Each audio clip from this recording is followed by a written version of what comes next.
Welcome back to Bench Press and Business. Today's guest has 21 years of fitness industry experience. He was a lecturer at 23 and co-founded an award-winning course provision centre.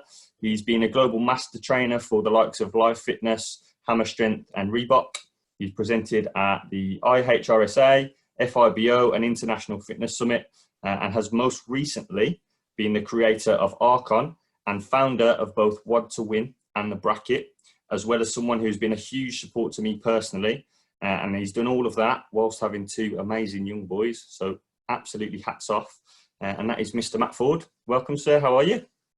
I'm not too bad. I feel a bit of pressure now after all that. Bit of an intro, that, isn't it? It took me 3 hours to write it up, to be fair. Yeah. Right, cramping, man. But yeah, how's things? How are you? How's life? I'm good, mate, to be fair. It's obviously strange times for everyone. And I think the industry, like as a whole, is just reeling at the minute on lots of different aspects. I think there's some goods come out of it and some bad. And I think over the next kind of couple of months, we'll really see like a real separation between clubs, individuals, trainers, and things like that. And I think a lot of the trainers themselves will have to make a real decision on what they want to do and what the kind of future is, whether they're in fitness for the right reason or whether they're in it for the like superficial reasons or financial even or whatever else. And I think that will be the turning point for this, really, and just to see who actually does want to be in it for the right reasons and things like that, really. Yeah, definitely. Like you're saying there, it's been interesting to see the reaction, because obviously between us, I'm sure we follow a lot of fitness professionals, and it's been interesting to see the reactions at all different layers and different levels of the industry. And yeah, definitely who comes out the other side, it'll be a good one to keep our eyes on, to be fair. Yeah. So what we'll do, mate, is we'll go through, give you a chance to delve into that little bit of a highlight reel and get you to talk to us about your story, your background, kind of things you've been through and experienced. And then we'll jump into what Archon's all about, and you can explain that to us, the listeners, and almost your vision and your plans with that moving forwards. How's that sound? Yeah, that's great. Yeah. Go for it. Right. So my journey really started purely on chance. That I'll tell you where it all started, and this is like going way back, and nobody really knows this. So this started when I was at school, secondary school, and I'm old enough to have took my options at school. So I got given the options, and it was between French and it was between PE. And my French teacher literally called me aside and he went, "Matt, don't take French," because he went, you're not going to pass this. Not a good idea. So he said, "Look, just take PE and general studies, and at least you stick a chance of kind of passing it." So, but what it meant was every Wednesday and Friday, we literally got told from school to literally just go and experience different sports, different activities and everything else. So literally we went to play basketball and bowling and everything else. And it kind of got me into the mindset of that whole sport's quite a cool thing to get involved in. I think that just guided it, really, that once I then went to college and everything else, it kind of took that angle of sport. It kind of took that angle of the sort of sports science and things like that as well. So, and then ever since from that, it really just directed everything into fitness, really. So started off as a pool lifeguard, didn't think that was a great idea. Went into the gym, kind of got quite, not obsessed with the gym, but quite fascinated by it. And I think that's quite a theme of what my history within fitness is. It's more of a fascination of certain things, rather than necessarily, it's not at the core with me. It's not about training. It's not about me being in a gym. Yes, I train. Yes, I do certain stuff. It's more about the fascination around the kind of industry itself. So, I was working at the time, and I was working in a gym doing PT, and I kind of thought, which I think a lot of trainers do, what's the next step? And it was weird because I was only 23, but I was kind of sort of already sitting there thinking, right, what is the next step, and what do I really want to do? Do I want to learn more about fitness and pass that knowledge on, or do I want to go down more of the route of strength and conditioning or training and that sort of thing? And I kind of took the decision that I wanted to go down the kind of education route and teaching other people what I knew and that sort of thing from there. So it was obvious that I wanted to go into lecturing. So at the time, one of my mates, he'd got a interview for Premier Training, which at the time was brilliant, gold standard, PT kind of qualification, 3 months full time. So it was face to face, everything that training should be. And I didn't think I'd ever get in, to be honest. So I literally took the decision to phone the director of the company. And at the time that was Bev Williams. So I phoned her up and I said, what does it take to get an interview? And I said, look, I'm 23. I haven't particularly got much experience, but I've got a decent amount of knowledge. So what does it take to get an interview? And she said, weirdly, and this is where I think a lot of stuff within fitness careers, people call it fate, but I think you're in the right time, right place at the right time. So she said, look, we've just actually had an interview with someone and they've put us off because he's got a different interview on a different day. So if you want to come in on Monday, this is Friday afternoon, she said, you can drive down to Wiltshire, come in on Monday, present on periodization of strength, do some other stuff and everything else and see how you go. So I was like, oh yeah, brilliant. So naively kind of said yes, went away, did some presentation stuff on periodization of strength, turned up on the day, did the presentation, got taken through a huge practical of about 4 hours with Jason Anderson, ripped me apart, absolutely ripped me apart. Dave Parker was there at the time, who's now with TRX and everything else as well, but literally destroyed me. And I literally got in my car on the way back and I was so deflated and I just thought, I don't know anything. Whatever. I said, this guy's just ripped me completely, my whole fitness kind of knowledge and everything. And I don't feel like great at this at all. And it was about 20 minutes from home and I got a phone call. At that time, obviously, it didn't connect to your car and everything else. So pulled the car over. Of course you did. Yeah. Yeah. And it was Bev. And she said, how did you feel you got on? And I said, honestly, I said, awful. I said, I don't know what happened. I said, like, I thought I knew a decent amount and whatever else. And I said, Jason must think I'm like the world's worst person. And she said, right, so he's just come up to the office and said, we need to give him a job. And I said, are you serious? She said, he said he rips you apart on purpose to see how you would respond, to see if you would back up your own convictions and talk through the programming and explain it and your reasonings behind what you're asking somebody to do. And she said, it's perfect for what we want you to do. So she said, basically, we've got this job that's the roaming trainer's job and to cover maternity leave and everything else. And I figured out that this was the job that my mate was going for. Oh, wow. So I turned it down. I said, look, I can't do it. I said, is this the job Steve's gone for? And she said, yeah, but Steve put us off, obviously, because he's gone to a different interview or whatever else as well. So she said, we're offering it you because obviously you've come along. And I said, look, I can't do it. So I phoned him up and I said, look, this has happened. And like, just to let you know. And he said, did you turn it down? I said, yeah, of course I did. Because obviously you've got to go for that interview. And I said, then if they make their decision, then it's different. He said, look, I've just been to an interview at a university and I've got that job. So if you want it, take it and go from there. So that was my start really. And I was there for 2.5 years and it was amazing really, because back then you kind of taught for 6 weeks, had 6 weeks theoretically of research. So I just researched so much and I'd got so much time to do stuff, which luckily you were getting paid for. So that was brilliant. And then the decision was made then to, the long story short is that Don Goodman, who's an ex-footballer, used to play for Wolves and West Brom, he came on the course, didn't know who he was, and he wanted to, post his football career, wanted to set up an education company and everything else as well. Didn't really know how to do it, approached me, asked me, and I think this is the start of where you learn to pivot.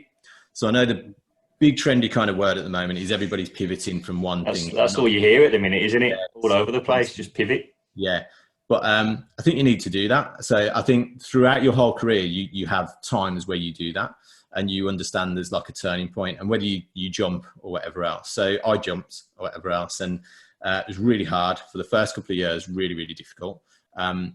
We kind of subcontracted through other companies and things like that to make the money. And then funnily enough, this is again something that people don't know, is me and Don sat down and said, look, we're doing a job which for somebody else that we could be doing better. So we said, look, we have to make a decision whether or not we jump this person, go straight to source. Massive risk, because if that source suddenly says, hold on, you've just tried to jump over the person that's employing you, and they say no, then I said, then not only have we cut them off, we've cut the other people off and we're done. Yeah. So we had to make that decision. And Don, obviously, you know Don as well, but Don is very confident and kind of just went, do it. Let's just do it, whatever else. So we did it and luckily it all worked out. And like you alluded to, we ran that for 13 years, got Tutor Team of the Year award through Active IQ, which yourself was part of, which was brilliant. And I credit the whole of GFI and the success we had to the staff that we had, because I didn't really do much with it, if I'm honest. It was more about the whole dynamics of the team and everything else as well. So again, that's like a big lesson really to learn. It's who you surround yourself with, I think, in a lot of respects, that is going to be the success or failure of any venture that you sort of go into. Did you have kind of, sorry, go on, mate. Yeah, we talk a lot about that, to be fair, about like buying and people buy people and creating a good environment of people around you.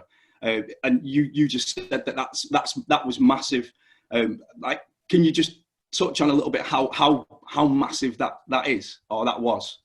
Yeah, from my respect, it was certain people have certain skill sets that you don't, and you need to recognize that you don't have those skill sets. So in particular, two of the people that pretty much ran GFI one was my wife, and then the other was a girl called Charlie. And Charlie had a unique skill set of literally every part of administration was done to perfection. It was every I was dotted, every T was crossed. If it wasn't, every signature was done, every date was ticked off and everything else. So, and that bred a culture within kind of GFI that if you didn't do that, you would either get a headache because Charlie'd be ringing you every yeah, a few of them, mate. I remember it. But I think, like you're saying there, that definitely leaked down. I think rest of us, because you want to hit that standard and you want to be to the level that is expected of you, and because the standards were so high, it's probably no secret really that those awards follow off the back of that. Most definitely, yeah. But yeah, go on. What were you saying? Yeah, and like I say, yeah, and that was a credit really to her and the way that she set up the administration side of it and everything else. And then you kind of had Katie, that was the more kind of relaxed side, probably more people person, developed the kind of relationships. So everything really works really well, because you'd got kind of two sides of a coin, I guess, or whatever else, where you'd got somebody who could manage the people really well, but somebody who could manage the administration parts as well. And what that really meant from my perspective is that either myself and Don could step away slightly and kind of view it from other aspects, or we could concentrate on the growth of it. So we could go and get the contracts, we could go and liaise with other people and things like that. And that's what a lot of businesses don't do. And they get too tunnel focused on one component or whatever else. And they don't, either that or they want too much control over it, and they don't allow the other people to kind of do what they're really good at. So then you can concentrate on what you're really good at. And that's one of the biggest things that we learned really from that. And that enabled me to then, like, as I say, sort of step away. And at the time I then got kind of headhunted by Life Fitness and Hammer Strength, started doing some stuff with them. That led to working all over the globe, presenting at IRSA, FIBO, the International Fitness Summit, and across Europe and things like that as well, which broadened my horizon and my kind of knowledge base of all sorts of things. It's really nice to be able to see it from the operator point of view. So I would understand, like, from an operator point of view, the likes of David Lloyd, how they view fitness and training, and the importance of training and staff turnover and all these different things. But it also meant that I had a really kind of an ability to be able to do a lot of research. So I went around and tested everybody, and this is the first part of what led to the whole kind of Archon system, I guess, and whatever else. So I literally just spent so long testing loads of different people, loads of different elements of fitness, from strength to power to speed to rowing to cycling and everything else. And it was that led to me sitting in a really dark room for years, making again a decision to kind of go, look, it was a really hard decision with Life Fitness, because I used to love it. I used to love going all over the shop. Yes, it gets a little bit tiresome going into an airport and spending time away from people and things like that. And as Dan alluded to, I then had my first, which I then just didn't want to go. I just didn't want to leave. And it was then a really hard decision to go, look, financially, this is great. Education, it's great. Opportunities, it's brilliant. But ultimately, you've done this to open another phase of something else that you want to do.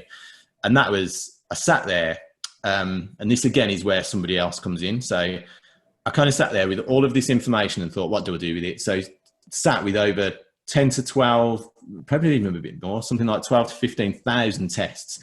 of everyone from somebody who's 16, 17, 18 up to 40, 50, 60 years old. And I kind of got fascinated with the idea of performance and how you perform as you get older, and does that depreciate? When do you peak in strength versus when do you peak in speed, and all these different points. And I'd got all this information and I just said, what do I do with it? At one point I nearly binned it all off, and I just thought, I've just done all these tests and it's just kind of there. And then Katie kind of said, you need to look at how you can utilize this information and actually put it to use. So that then became a project where I looked at peak speeds and I looked at peak strength, and I looked at therefore where you depreciate after that, and how you could create a really kind of level playing field to be able to say, right, if I deadlift, what am I expected to be able to deadlift? If somebody else then deadlifts, what is the equivalent for them? How much do you depreciate? Is as you get older, is it easier to deadlift? Is it harder to deadlift? By what percentage is it? And everything else like that. And I started doing it on a spreadsheet. It was an absolute nightmare. I literally sat with a calculator in honestly a dark place trying to figure out these algorithms and everything else. And then my brother came along, and he basically creates systems and kind of spreadsheets and stuff. And he asked what I was doing and sort of said, right, I can do this for you and cut down 3 years of work into 3 months worth of work. So again, it's just a pivotal point. You can't do something yourself. You know somebody that can, and that's going to shift you in a massive different direction. Yeah, and that whole do what you do well and delegate the rest almost saying comes into play, doesn't it? Outsourcing and looking at people that have those strengths is massive for businesses, and it sounds like you've done that quite a lot throughout your time and seen the results from it. Yeah, you need to massively be able to put your ego aside and go, look, there's just things that I can't do or whatever else, or that I'm just not very good at. I know my weaknesses pretty well. And I know, like, we'll get onto this in a minute, but one of my worst weaknesses is actually pivoting too quickly or whatever else, because I'll jump onto certain things because I've got that little bit of a kind of syndrome, you know, is it like magpie syndrome where it's like shiny object? Shiny. As soon as somebody shines something, I'm kind of like, yeah, I want to do that or whatever else. And then I don't give it enough time to grow before somebody else shines something and my attention's like diverted away. Do you think ego is the number one reason that people don't look to maybe hand over that control or bring other people in and look at their skill set? Would you say that's the main reason, do you think? I think sometimes, and I think it depends on how close you are to the project. It was quite easy for me to let go of GFI because it wasn't really what I ultimately wanted to do. It wasn't like my entire passion. It wasn't kind of me sitting there thinking for the rest of my life, I want to be the owner of a training provider and everything else as well. And in some ways, the decision to end that was made for us in some ways, because obviously with the changing of governments and the changing of contracts and things like that, we had to make that decision and go, are we going to completely change our model? Are we going to completely change what we do to go in line with that? Or is it time to know when you've hit the right point to bow out and go, I want to explore something new? And I think with the different ego or with different characters involved in that, that's when you get in trouble, because you sit there and go, do you know what? No, we're going to react to this and we're going to try and fight to change our model and go into apprenticeships and go into this and go into that. And sometimes that's not the right move, because does that take a lot of finance? Have you got the finance to be able to do it? Are you just going to drain money by doing it? Is it something that you ultimately really want to do or not? Or do you listen to somebody else and they go, do you know what? You've had a good run. This isn't something that you ultimately want to do. So therefore, this is probably your time to get out. And I think a lot of the time, yeah, it is ego that drives that. And that's when you need to know when to park that and sort of go, right, listen to everybody else around you. Surround yourself with people that probably know better than you do or have been there and done that. And then make an informed decision and live with that decision. That's the key. If you can live with it and think, okay, I made the right decision or I made the wrong decision, but it was the decision at the time, you need to at least be able to make sure that you can live with that decision really moving forward. So, but ego plays a massive part. At that time, did you know what the goal was or what your goal was? So during that time you was making that decision, did you have an idea of where you was going or your goal?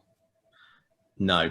So this is one of those things that people will say is one of my probably better character traits, but I would probably disagree that when I asked Kate about this, she said, I don't get phased by much. Now, that doesn't mean that things don't affect me, because it does. And I'm particularly bad anxiety and stuff like that. I have serious issues with things like that, where I get very stressed about stuff and things like that, but not much phases me. So if somebody says something like, can you do this? I'll automatically go, yeah. And then I'll kind of agree to something and then think of the solution later, and kind of go, and then I'll panic because I'll sit there and think, shouldn't have said yes because the solution's way more complicated than I thought it was, or whatever else. But people call it being a yes man, and in some respects that is, and that can get you into serious trouble, because you can keep saying, yeah, I'll do that, I'll do this, I'll do the other, and then you suddenly realize that you've way over committed to things, which is theoretically sometimes what I do. But so I had no clue really what I was getting into whatsoever, and I didn't really have a clue on what I was getting into, but I knew it was the right thing to do in the back of my head. I kind of sat there and thought, right, what I do know is that I don't want to go into apprenticeships. I don't want to try and resort the model. We'd lost certain members of staff like Dan and some of the others because of the changes of structure, and obviously some of them going off to different jobs and things like that.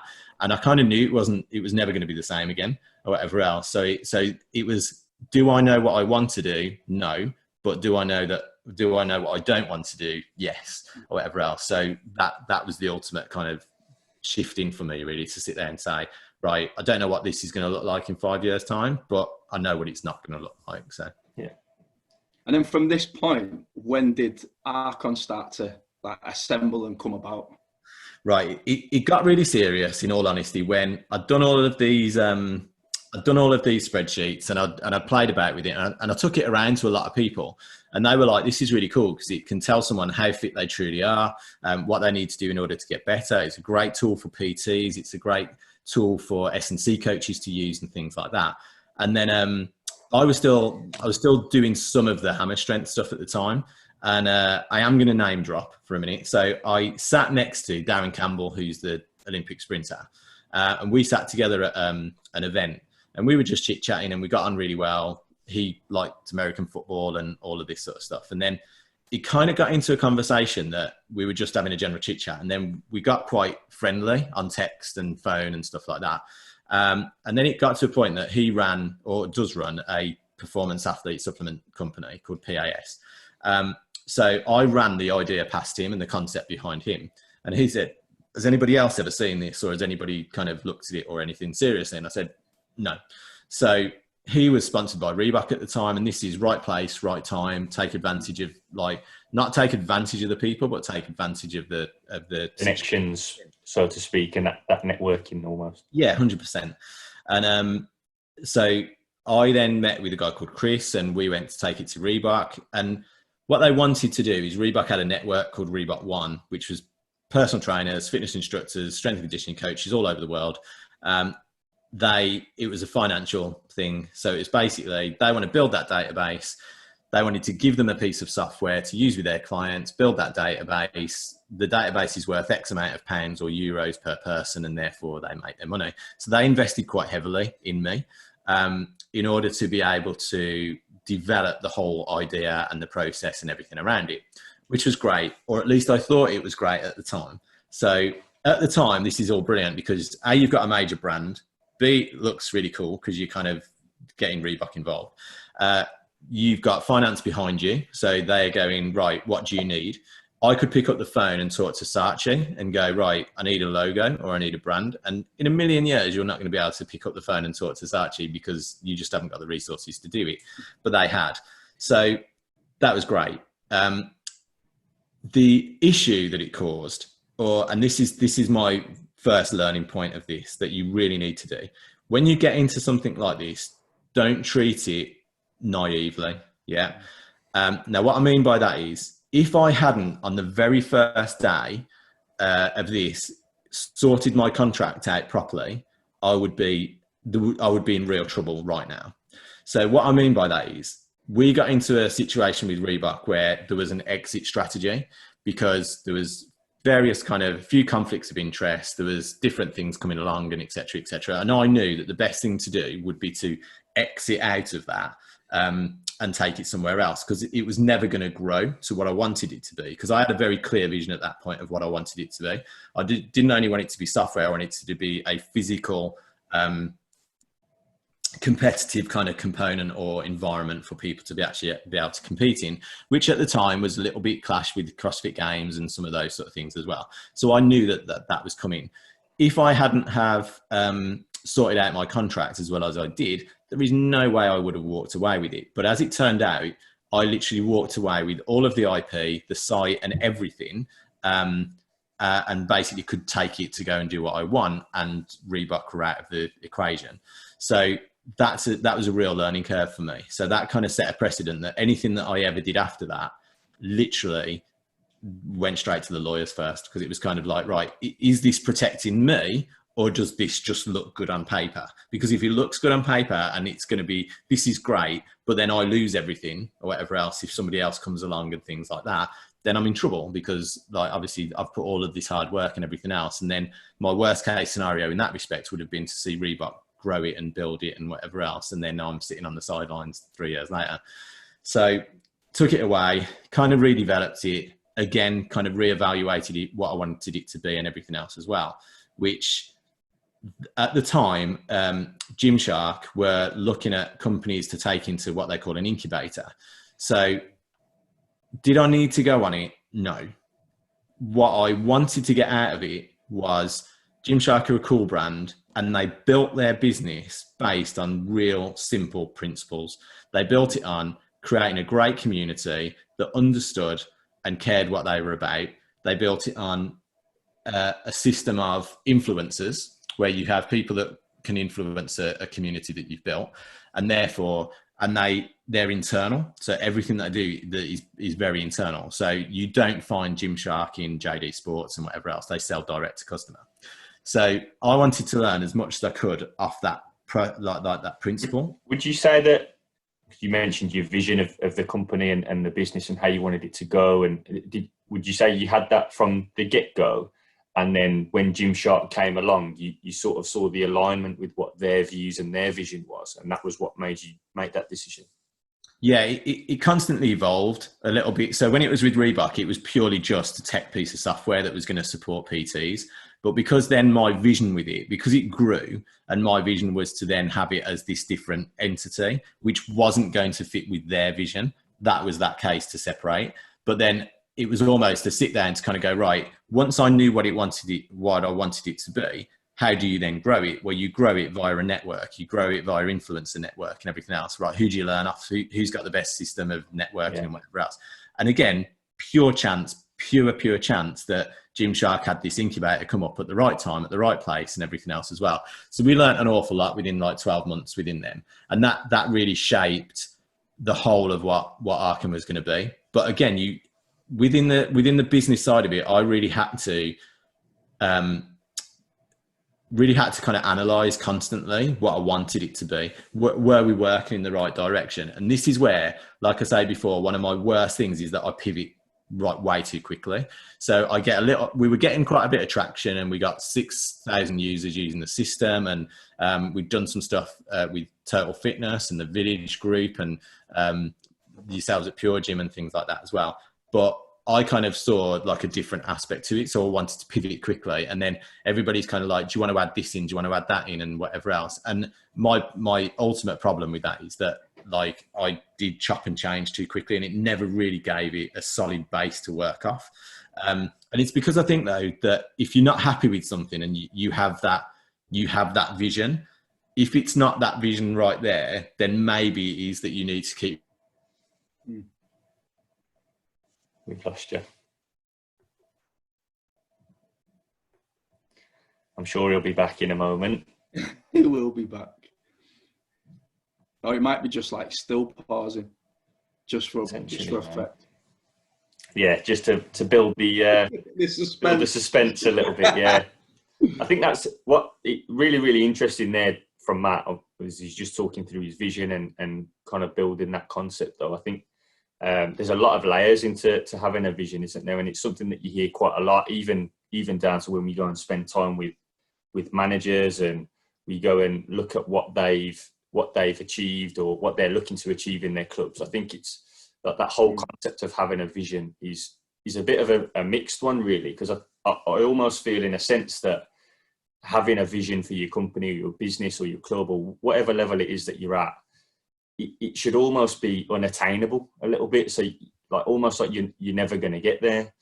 So Matt was just mentioning there about the fact that it can get frustrating because you've not got that right there and right now. But maybe there's elements of it where you almost shouldn't be able to get it, because then you're going to continuously develop and grow and build and get better, and that end got like, it's those stars are over there, and I'm never going to get there, but I'm continuously going to develop and grow to get as close to those stars as I can, because that's what's going to drive you to keep changing and keep innovating. Because let's be honest, Matt's back on now, but the whole concept of Archon and the fitness testing element behind it and what it's used for and what trainers can use it for, what users can use it for, it's very, very innovative. We've not seen that before, have we? And the reason that it's in there is to create a real life and level playing field for people to use. Yeah, one thing I was saying, that I don't know why mine cut off then, but one thing I was touching on is that I think trainers do flit from one thing to another because they see a successful model. They see the likes of James Smith and they think, okay, I need to be like him to be able to make success.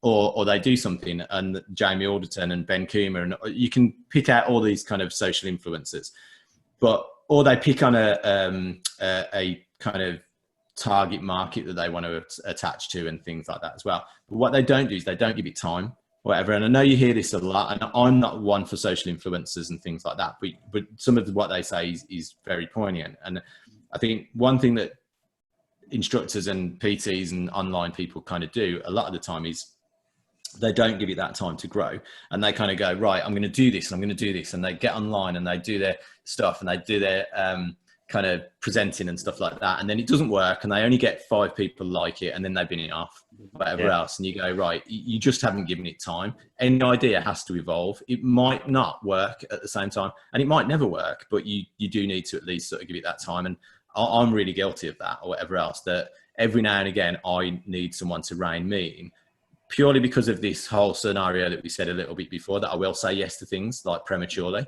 So then that puts me on the back foot sometimes, because then I'm constantly working to sort of go, right, I've agreed to this, and how am I going to provide the solution which I said I was going to provide, or whatever else. And sometimes I have no clue on if I can actually do it or not. I've just said yes, whatever else, which is such a bad thing to do, whatever else. But ultimately, the other angle to that is, you'll find the solution. If you really try, you'll find the solution. And if that ticks the box, it pushes you forward exponentially from where you were before, or whatever else as well. I'm pretty sure there's parts within big companies or whatever else where they've agreed to something or whatever else and probably not really thought about it, and then all of a sudden something massive's born out of it, and that's because they've agreed to it in the first place. So sometimes I think it's a good thing, sometimes it's a bad thing. You just have I remember it was a conversation we had many, many years ago, and you might not even remember it, but we were talking about, I think I put it on social media at the time, that patience is a virtue, but then there's people that prefer to strike while the iron's hot. And I remember us going backwards and forwards on it, and you were very much in line with, I want to strike while the iron's hot, and I want to go with that and move forwards. And I think probably even more so for me, that patience is a virtue thing is something that's stuck with myself. And even now, me and Martin, we work with PTs every single day and growing their businesses and developing what it is that they're offering. You do see that a lot, don't you? That lack of patience and that lack of willingness to say, right, this is my idea. This is the concept I want to build out. How's it going to work? How can I tweak it? How can I change it? It's more so very, very short term. Like I've set up a Facebook group and I'm not getting people jump on, let's be topical, I'm not getting people jump on my Zoom classes straight away. So it's not working. What can I do that's different? Rather than sitting back and thinking, right, how can I start to nurture this a little bit more and grow it and see how it moves itself forward. It's just that split second decision to say, oh, it's not working, I need to do something else, which is is obviously something that you can look at from all angles, really, because you've obviously made decisions that has got you to this point with Archon that have needed that reaction and that quick speed to take those decisions, would you say?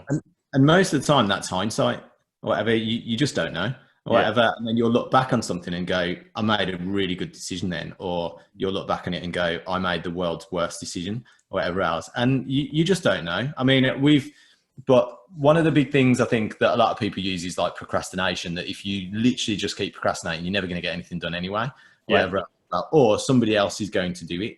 But I think the more I've learned in the last few years is that you look at something, and if you look at something very successful, dive into it a little bit more to kind of go, okay, well, how did it become successful, or how long has it been around? People look at CrossFit still and kind of go, oh, it's quite new and everything else. It's been around years, and we're talking years or whatever. So, and the guy that owns it, Greg Glassman, and everything else has invested thousands, money, time, effort. Like he's done the groundwork and everything else to get it there. So sometimes you have to go down that process. And even to talking to some of the other guys that we've talked to over the last like kind of 6 months, where it's things like Grenade. Everybody talks about Grenade and goes, such a massive thing, and it's such a huge kind of, it's just exploded out of nowhere 10 years ago. That was, I think, or something like that. So again, it didn't happen straight away. And I think a lot of things have happened along the way where they've changed, pivoted, rebranded, things like that as well. And sometimes you don't know what works, and you can listen to the world and its wife and they can tell you stuff. So we once got told, which is true or whatever else, that when we, people kind of go, what's Archon? What does it stand for? And I kind of go, it's this. And they go, okay. And they don't know how to pronounce it. Or they go, we really think you should call it like My Coach or something, because it does what it says on the can. And then you sit there and you kind of go, okay, well, what does grenade mean to protein bars? Because if you go with grenade and go, what is grenade? And you go, grenade, something that's explosive and whatever else, you can lean towards it. You can go, so explosive means explosive power, things like that, training, Or you can go the other way and go, it's actually a weapon, which probably isn't the best thing to describe. But it's that though, isn't it? Like even with Archon, there's a level deeper, isn't there, to what the word actually means and how you came about using it. Yeah, and I think sometimes you just have to have, like I say, that inner confidence to sort of go, look, I want to call it that.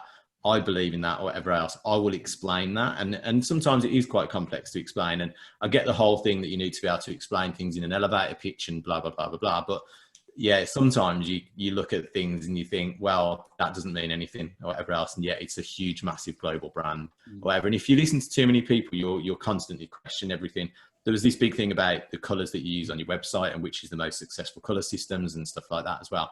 And if you keep doing it, you will never move forward. So you just need to sometimes go, right, this is me. This is what I believe. I'll stick with it. If it doesn't work, it doesn't work, or whatever else. But at least you can kind of sit there and go, right, I've kind of given it a go and whatever else as well. But yeah, Archon's a funny one because we first developed it because of the name. Because I sat with a series of tables, mathematical tables, calculation tables, which is what it's all built on. And Katie actually kind of was researching some stuff, and she found this Greek word, which was Archon, and it was about the magistrates back in the day that devised laws for people. And there was 9 magistrates. We originally had 9 assessments and all these things. So it all just completely matched. And they were known as the master of tables, which kind of sat with us really well. So it was kind of born out of that. But then I called it the Archon Combine because it was based around the Combine US testing system, and then that got too complicated. And last year we took that decision to kind of rebrand it, shorten it down to Archon, have one picture, that brand goes across, or that logo goes across the other aspects of it.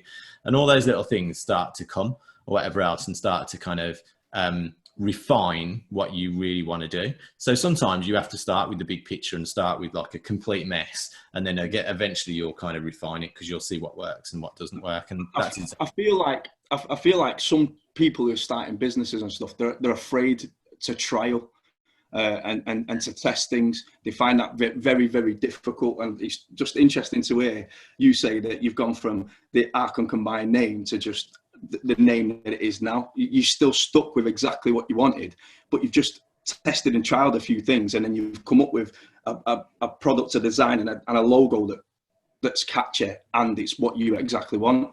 I just think that people do struggle a little bit with trialing and doing a little bit of market research off the back of things. I think they find that very difficult. What are your kind of takes on that? Yeah, I totally agree, and be really careful that it's not a personal thing. So because the combine aspect, I'm all over, because I go, right, you can pronounce combine two different ways. If you go combine, it's an Archon combine, which is a combine or a combine harvester has one job to do: separate the wheat from the chaff. We're telling you if you're good or you're great. So for me, that was just such a great kind of symbol, so to speak, of what it is. And then in the US, they call a combine and they say it's a combine, where it's a gathering of people doing the same thing under the same criteria at the same time. I want to go, right, if you're going to deadlift, you're going to deadlift under this criteria, and then everybody's at the same level. The standards are high, the criteria is high. So for me, that combine word was really important, because I'm kind of like, it explains what I want it to be and explains everything about it. But everybody else, it complicates it. So for me, it was like, I want it, or whatever else, but then everybody else in the company sits there and goes, this is not a good idea. It complicates the whole story. It's a nice story, but unless you can sit down with someone one-to-one and explain it like that, it's not a good idea. So drop it. So then I'm kind of like, don't want to drop it or whatever else. But eventually you kind of have to, again, like we've said all the way through this, listen to other people, and listen to people that are in powers of relative position. Right.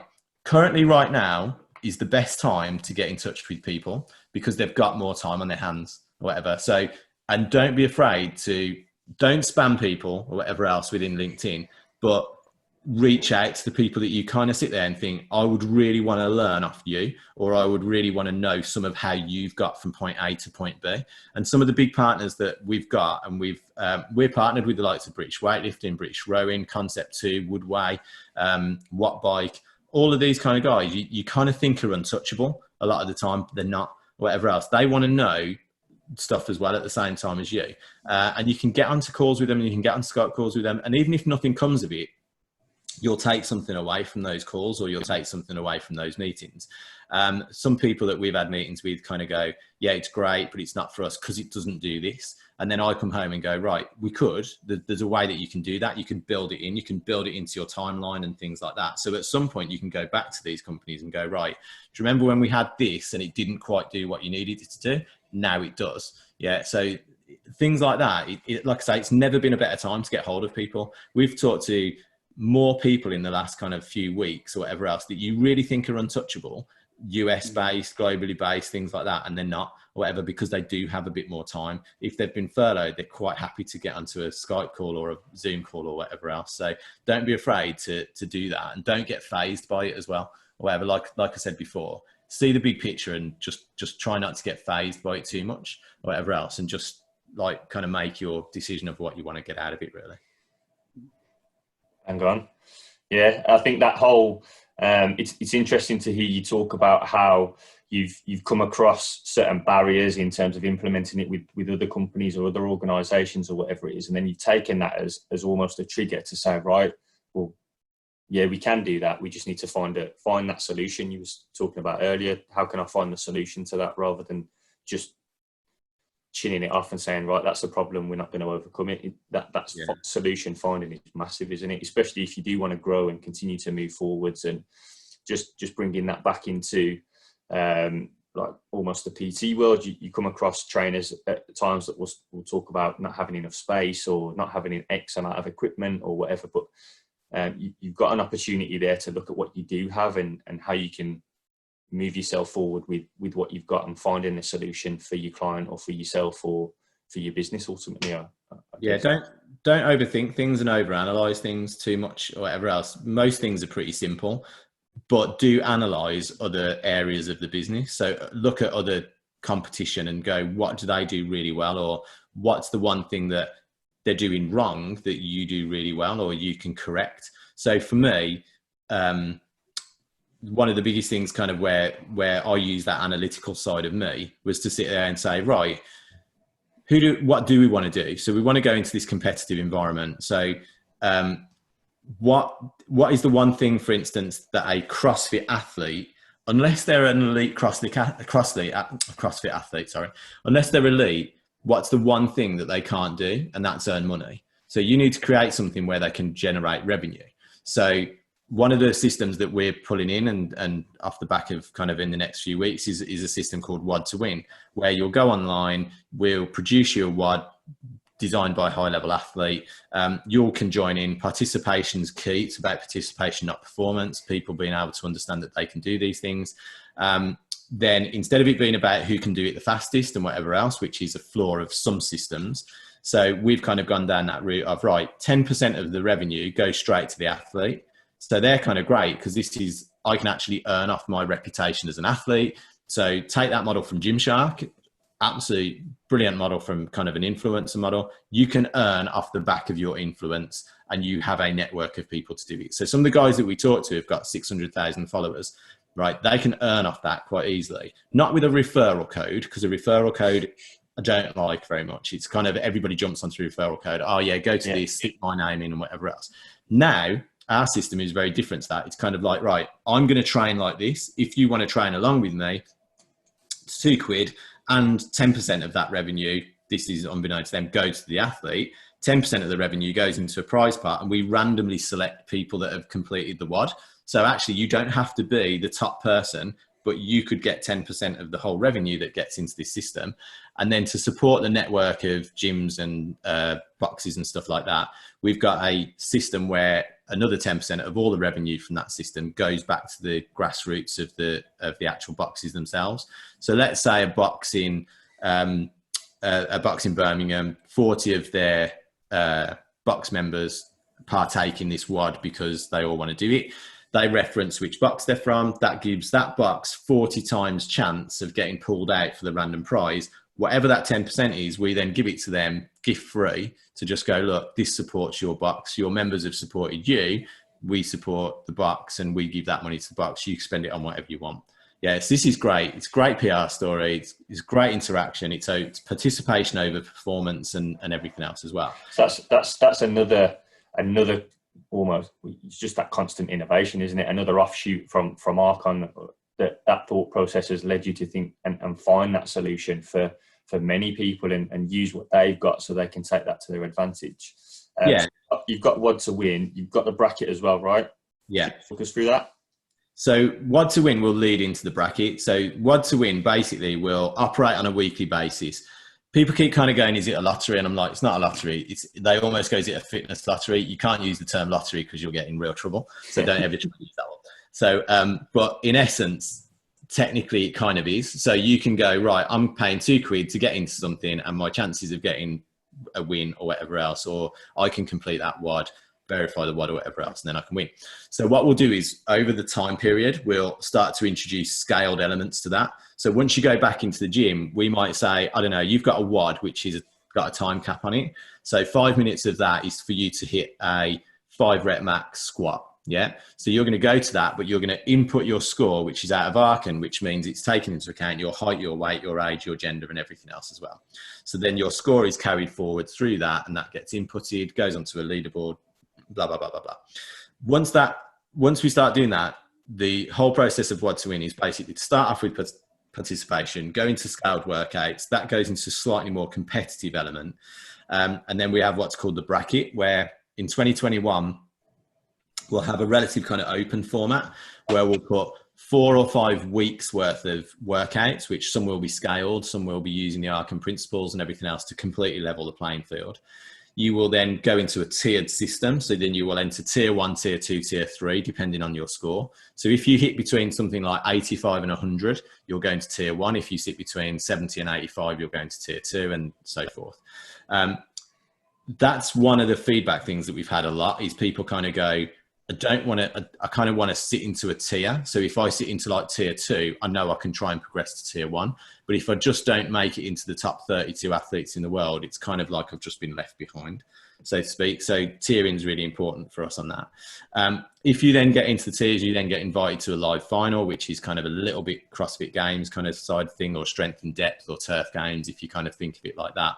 But the way that it's completely different is that you'll go to the live event, you'll be seeded. So you'll go through a combine of movement patterns and events, which you'll have to prove yourself. So in other words, you'll do things like a 5 rep max back squat, a row, a run, cycle, body weight movements, things like that. That will then seed you 1 to 64. They enter into a single elimination tournament of where you then go through WODs and you get knocked out all the way down the process until you reach the top 2. Now, those top 2 could be a female who's 44 years old and weighs 60 kilo against a male who's 26 and weighs 78 kilo. It just doesn't matter, whatever. So we can literally go, the person who stands on the pedestal or the podium at the end is pound for pound the fittest human. Yeah, it's not. That's the whole concept behind Archon, isn't it? That level the playing field. So it's probably worth us jumping in a little bit more on how that works for the listeners that might not have come across it before. Yeah, so it uses a series of algorithms. So it basically uses a series of calculations to say, let's use a really simple example that if I do a 500 meter row, it knows what my minimum should be and my maximum should be for my age, my height, my weight, my gender, and my wingspan. So it says somewhere in the region of the minimum amount of time I should be able to do a 2K row is, I don't know, let's go 10 minutes or whatever it is, down to the world record, which is 5:36 or something like that. So it knows that gap. So it's basically kind of looking at me within my performance metrics and where I sit within those 2 barriers. My floor and ceiling is what I call them. Then it will look at you and it will look at you differently. So it'll say, right, because of your age and your height and your weight and your gender, you sit into a different category. So you have a slightly different floor and ceiling to me. So where do you sit within yours? So you might perform that 2K row quicker than me, but I'm outperforming you because it handicaps for age and everything else. This is very similar to like a golf handicap. It's basically allowing anybody to compete on any kind of playing field. So it does mean that you don't have to be the atypical male, 5'9", 5'10", 85 kilo, great power to weight, everything else as well. That doesn't necessarily be the case. So yeah, the Archon principle is basically to kind of create this handicap, create this level playing field so that you can all play along. Don't get me wrong, the elite will still be the elite. Yeah, you are still going to be good at certain things or whatever else, but it does give you a much different chance.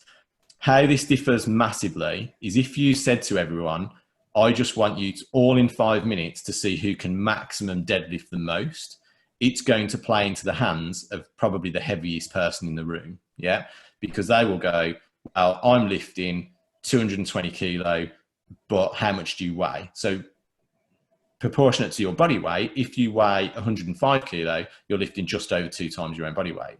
This seems really unfair when the person that lifted only, let's say 160 kilo, so in load isn't as much, but they only weigh 70 kilos. So they're lifting 2.3 times their own body weight. Yeah. So that person really should win, that event. So this is what we've set it up for, that when you line up on the start line, you kind of know that you have an equal chance of winning. And one thing that came up yesterday with some conversations that we had with some big athletes was they said, can you do this where you can reverse backwards? Now, this is something that I've said that I've agreed to and said, yes.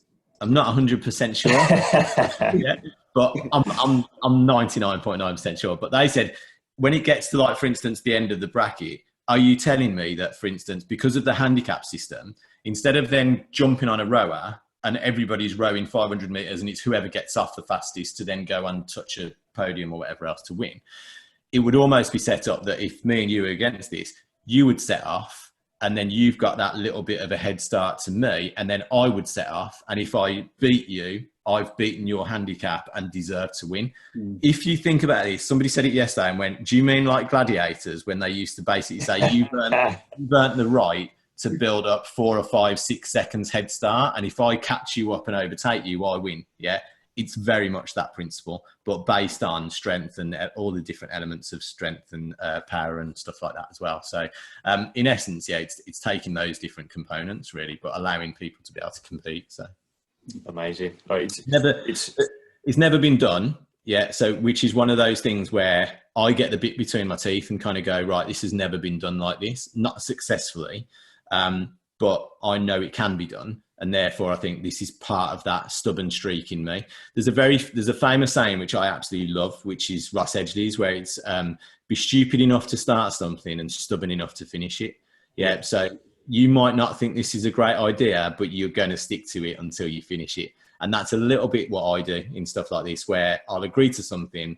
I might not have thoroughly thought it through, but I will be stubborn enough to find a way to do it and finish it. So, and I think just the whole thing behind it, that it is game changing, isn't it, for the whole industry, and even it's something no one's ever seen before, and the fact that it is going to change and level off so many people's ability to get involved, even from your local gym member, like you said, all the way up to your elite athlete. I think it's the concept's amazing, and the application of it and what we've seen of it so far from when we've been involved and had a go at it has been top class. So yeah, it goes back to that principle of, like we said, when we've done stuff before, where if you run a gym competition, this is what a lot of personal trainers do wrong. They want to create this competitive element for their members or their clients, but they do it in a really bad, demotivating way. So what they do is they kind of go, right, let's pick something, and they go, let's see who can do a 500 meter the quickest in the gym. And they get someone go up, and on this whiteboard or this chalkboard or whatever you want to represent, or your virtual like leaderboard that you've got on your system, you get somebody come up and they post a 132, and you sit there and go, I can't do a 132. So you're really unlikely then to put it that even bother. Yeah. So there's a couple of things on this that you're not going to get many people entering it. So therefore, if you're using it as lead generation, you've just done yourself or whatever else, because you're not going to get many people entering it because they don't think that they can win. Or you are just rewarding the person who is the fittest and is like the peak age and the peak weight and everything else as well. So and crazily enough, probably the least likely to need your help and support and input, right? Yeah, 100%. Yeah. A lot of gyms try and use these as engagements and kind of go, oh, we're looking at engaging the membership. That person that can row a 132 and probably will win that 500 meters, they're not the one that needs engaging. They're the one that goes to the gym constantly. They're the ones that are at that. They're in a habit. They're in kind of that sort of system of going to the gym and performance. So they're not the ones you need to worry about. And like you say, they're probably not the ones that are going to want you as a PT. It's the other ones. So if you can say to them, right, you don't need, if I can walk up to someone and go, right, that score up there is a 132. You don't need to do a 132. To beat him, you need to do a 144, because you're 20 years older than him and you're 3 stone heavier and this and et cetera, et cetera. All of a sudden, it's a different ball game. That person there now sits there and thinks, I stick a chance at this. Yeah, I might win the MyZone belt. I might win the heart rate monitor or whatever else it is. So all of a sudden, it's a different scenario. And if you can educate your guys to that, you can enlighten them and kind of get them to a different level, which leads to lead generation and things like that as well. So real world engagement, isn't it then? Rather than, like, as you've said, it's all right. The intentions are there, aren't they? They're intending to go out there and bring their members in, get them involved. But as we've touched on, it's not necessarily those guys that are going to take part that will be the ones that need your support. But if you've got that tool then to go out there and say, Betty or John or Jeff or whoever who's a little bit older and hasn't got the habit of working in a gym, and you spoke to them last week for the first time, and then you know ahead that you're going to be looking to run these sorts of engagement sessions or whatever it is you want to call it, lead generation sessions, etc. You can gear them towards that then and educate them. You've got that chance from point 1 to point 2 to set them up for it and get involved and work out how you can provide the best support and bring them on board as a client. I think one of the hard thing as well is that it's because it's always been done that way. It's hard to re-educate people or whatever else, because they see that. And that they see it in every day in life as well, and it's really annoying. The amount of text and tags and things that I've had about Eddie Hall and the mountain. How do you perceive this and whatever else? It's the same as the whole kind of thing where the guy Kipchoge did the marathon thing and going, oh, how long can you hold his speed? I'm 44, whatever. He's 28, 62 kilos soaking wet. Do you know, what's the context why you're asking me how fast I can run or hold his speed or whatever else? Because that's not biomechanically the speed I'm probably going to be able to hold anyway. So it's not even a question or whatever. And I think that's what we need to get across to people, that sometimes you can be really good at something. It's just that the figures don't show it because you're comparing those figures to someone else who's totally different to you, whatever else. And if we can get that across, you can make somebody feel really good about themselves, whatever else. And that ultimately is what most of the personal trainers and strength and conditioning coaches want to do. I think that's such a powerful thing, isn't it, to have that as the aim, to, because you're getting everyone involved. Then you're not just sitting there saying, oh, I only want to cater for X, Y, Z. Absolutely everyone can get involved in fitness and developing themselves and moving themselves forward. They've just been measuring themselves against the wrong parameters, really. I want someone really unexpected to win the bracket. That in my kind of like silent kind of world or whatever else in the background, I really would love someone completely unexpected to win it, and to actually go, do you know what? It's because you deserve to be on there, or whatever else. You're not the atypical 26, 27-year-old male, 85 to 90 kilo, or female that looks the part or whatever else. It's just that you perform really, really well, and you've managed to keep that, and you're a little bit older and whatever else as well. In an ideal world, that's what happens, or whatever else, because I think that then inspires other people of the same ilk to be able to do that as well. So I think you may well get that, because what this does, what Archon does, is it makes people believe that they can. Like with CrossFit, there might be a lot of people that want to do CrossFit, but just off what we've all spoke about throughout this podcast, is that they can't get anywhere near where the winners are going to get, so they wouldn't even try. Whereas now with Archon, it's like, I've got a chance, and I'm in, my ceiling is for me and not for anybody else. So I think you've got a massive chance of getting that. Yeah, I mean, I really like CrossFit, and I did it for like 3 or 4 years and whatever else. And I think as a sport and a spectacle, great. As a concept, even better. You can't argue with it from a financial perspective or from a community kind of perspective. My only kind of, I guess, issue with it is that, like exactly what you just said, if you're going to win, you have to be, if you're a male, pretty much you have to be a male who's 28 to 32, who's 5'9" is the average, something like that, at around about the late 80s to kind of late 85, 86, 87, 89 kilo, whatever. If you don't look like that, there's probably very little chance you're going to win. Yeah. And I'm talking everything else aside. Yeah. Your conditioning, all things being equal, perfect. You've got a great power to weight, great strength ratio, whatever else. Unless you are pretty much that model, you're not going to win. Same with the female. And I think that's the problem, that you kind of look at that and sort of go, that's not me, or whatever else. So yes, I might join along with some of the open stuff, and yes, I might be part of this community or whatever else, but it does wear off after a while, because you're going to go, I can't get to that level or whatever. So, and I don't want somebody to feel like that. I want them to feel like, okay, you might not be able to get to that level, but you'll get to your level. And if your level is equivalent to theirs, it's just 20 years down the line, then great, or whatever else. So you're outperforming them. You're just not outperforming them in numbers or whatever, but those numbers shouldn't be the same anyway, because you're not the same person. So yeah, thanks, man. Amazing. Just got a few more questions and then pretty much wrap up. But one main one for me is, are you happy with where you're at right now? Right. No. And so, right. The reason why is because Kate will say this is one of my worst things is I look at the worst all the time. So I will have a conversation with someone. So take this conversation last night. So I had a conversation with an athlete who is pretty well known in the CrossFit community, very well known in the CrossFit community, et cetera, et cetera. My brain straight away goes to whether or not, are they on board? Are they not? Do they like it? Do they not? I'm doing this constantly, and I think the worst all the time. So I kind of go, unless they go, yes, I'm in, kind of thing, I'm kind of going, they're not in, don't count on it, da, da, da, da, da. So I kind of think like that all the time, which isn't necessarily a bad thing, because you're always thinking contingencies, and you're always thinking, right, don't rely on the fact that that person's going to say yes. So then today I will go, right, who's the next 10 on my list to contact?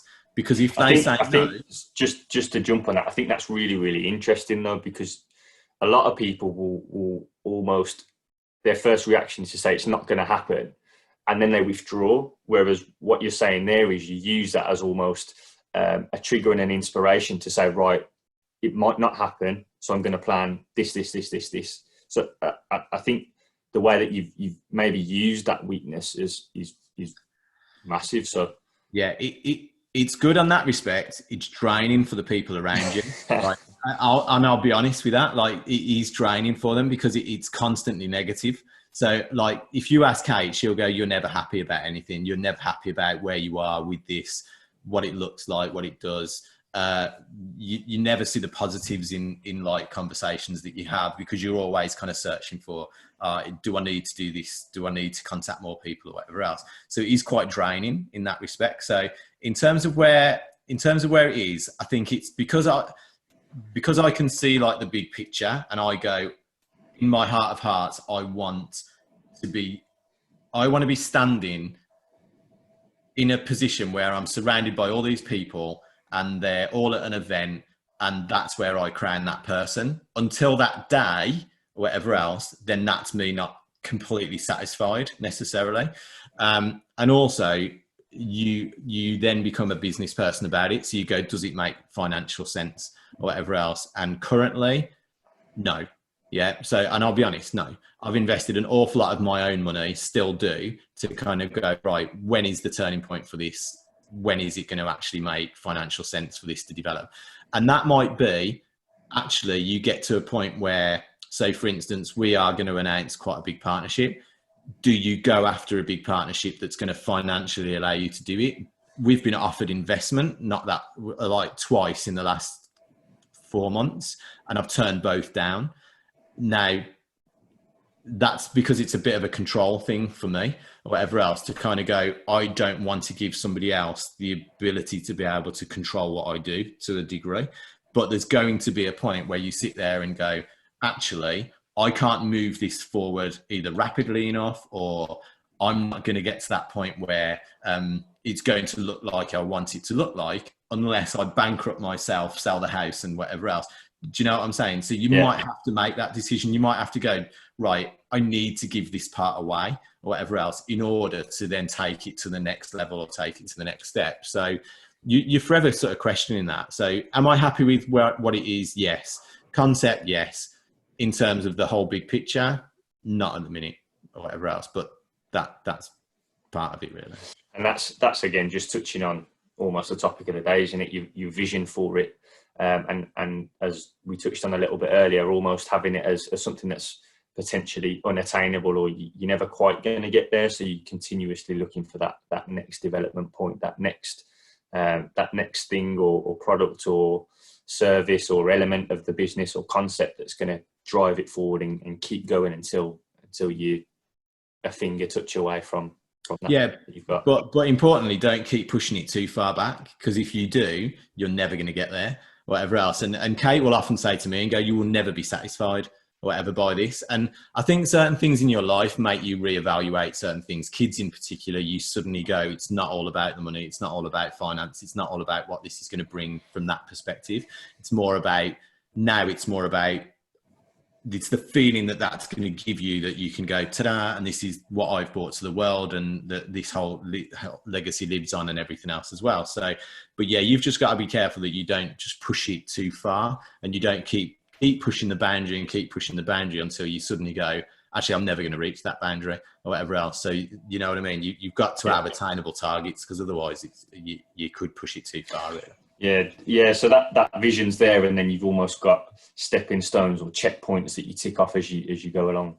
Yeah, and when you get to that point, and then you think, right, now can I reevaluate it and push it again, or whatever. But I think some people kind of set this aspiration, which I do a lot of the time, that you see too grand of a picture or whatever else, and then you put too much pressure to kind of then go, right, how are we going to achieve this? Where sometimes it's, like you say, building those blocks first to kind of go, that plus that plus that is going to equal that. But you need to get that first, because if you don't, you're trying to jump or whatever else. And some people, you know what I mean? You might sell your soul a little bit to do it and go, right, if I really put this out there and kind of went, let's get somebody to sponsor it, back it, whatever else, I could probably do it or whatever else, and kind of sell my soul a little bit and kind of go, right, who's going to give me the money to do it or whatever else. But does that mean I then get the lack of control of it? Does it mean it doesn't really suit my vision? Is somebody then going to come in and go, actually, we want it to be this, or this, or whatever else? I don't know, or whatever. So you've just got to be a little bit calculated with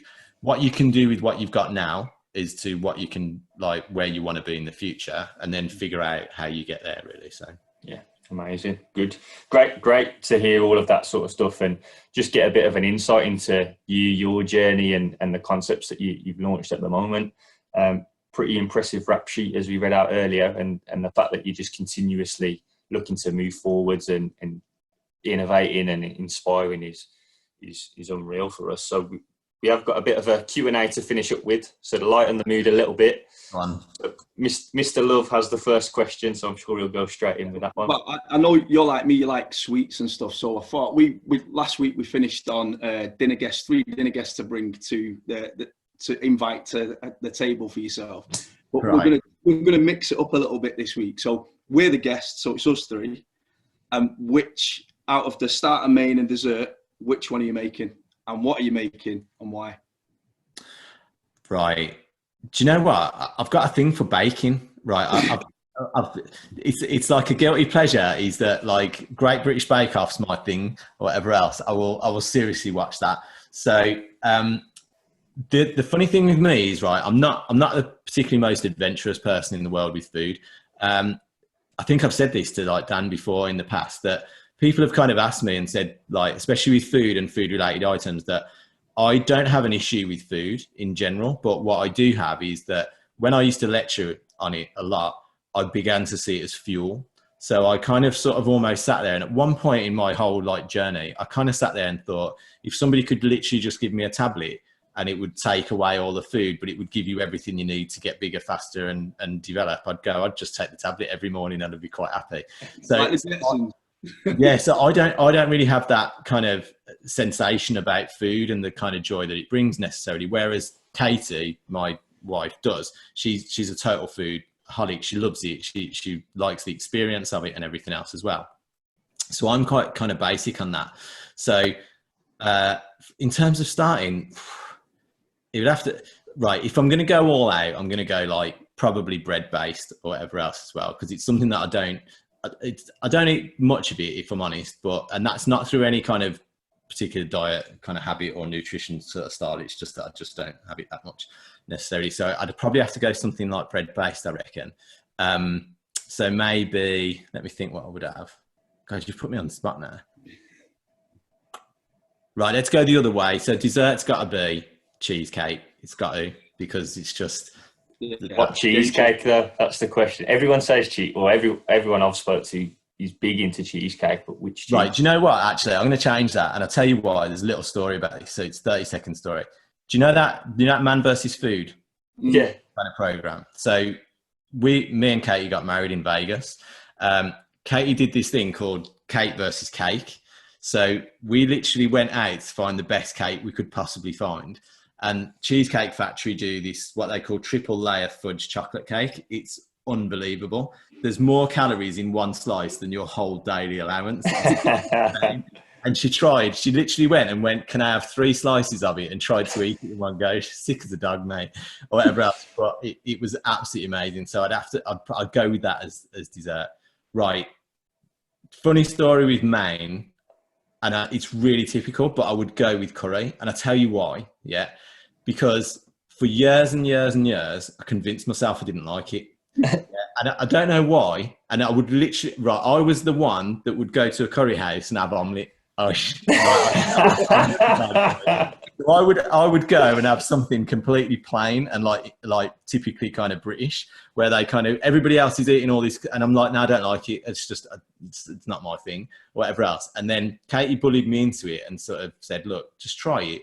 And it was only a couple of years ago, to be honest. And like, that was it then. And I was like literally transformed. And I was like, this is amazing. Whatever else. I've been eating omelette for like the last few years of this or whatever else. So I was like, no more. So I think I'd have to go with something like that in that as well. So, but then starter, I don't know. It's one of them really, I guess. I don't really do starters, if I'm honest. It's something that I don't normally do. So I'd probably just leave it at something pretty simple, to be fair. Like, I don't know. Something pretty simple. Bread. Just bread. Bread would do. Bread with a bit of, what do you call it? Yeah, that's it. Yeah, just a bit of dipping. Decent. Yeah.